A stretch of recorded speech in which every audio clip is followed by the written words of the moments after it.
In the afternoon, we went for a hike. I easily kept his pace and marveled again at his stupendous physical prowess. He walked so nimbly and with such sure steps that next to him I was like a child. We went in an easterly direction. I noticed then that he didn't like to talk while he walked. If I spoke to him, he would stop walking in order to answer me. After a couple of hours, we came to a hill. He sat down and signaled me to sit by him. He announced in a mock dramatic tone that he was going to tell me a story. He said that once upon a time there was a young man, a destitute Indian, who lived among the white men in a city. He had no home, no relatives, no friends. He had come into the city to find his fortune and had found only misery and pain. From time to time he made a few cents working like a mule, barely enough for a morsel. Otherwise, he had to beg or steal food. Don Juan said that one day the young man went to the marketplace. He walked up and down the street in a haze, his eyes wild upon seeing all the good things that were gathered there. He was so frantic that he didn't see where he was walking, and ended up tripping over some baskets and falling on top of an old man. The old man was carrying 4 enormous gourds, and had just sat down to rest and eat. Don Juan smiled knowingly and said that the old man found it quite strange that the young man had stumbled on him. He wasn't angry at being disturbed, but amazed at why this particular young man had fallen on top of him. The young man, on the other hand, was angry and told him to get out of his way. He wasn't concerned at all about the ultimate reason for their meeting. He hadn't noticed that their paths had actually crossed. Don Juan mimicked the motions of someone going after something that was rolling over. He said that the old man's gourds had turned over and were rolling down the street.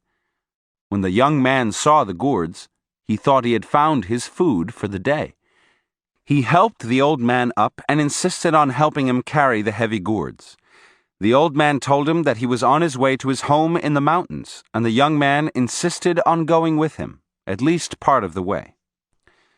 The old man took the road to the mountains, and as they walked, he gave the young man part of the food he had bought at the market. The young man ate to his heart's content, and when he was quite satisfied, he began to notice how heavy the gourds were and clutched them tightly. Don Juan opened his eyes and smiled with a devilish grin and said that the young man asked, "What do you carry in these gourds?" The old man didn't answer, but told him that he was going to show him a companion or friend who could alleviate his sorrows and give him advice and wisdom about the ways of the world. Don Juan made a majestic gesture with both hands and said that the old man summoned the most beautiful deer that the young man had ever seen. The deer was so tame that it came to him and walked around him. It glittered and shone. The young man was spellbound and knew right away that it was a spirit deer. The old man told him then that if he wished to have that friend and its wisdom, all he had to do was to let go of the gourds. Don Juan's grin portrayed ambition. He said that the young man's petty desires were pricked upon hearing such a request. Don Juan's eyes became small and devilish as he voiced the young man's question. "What do you have in these 4 enormous gourds?" Don Juan said that the old man very serenely replied that he was carrying food, pinole, and water. He stopped narrating the story and walked around in a circle a couple of times. I didn't know what he was doing, but apparently it was part of the story.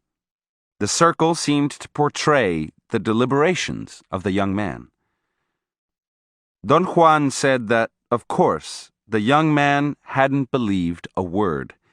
He calculated that if the old man, who was obviously a wizard, was willing to give a spirit deer for his gourds, then the gourds must have been filled with power beyond belief.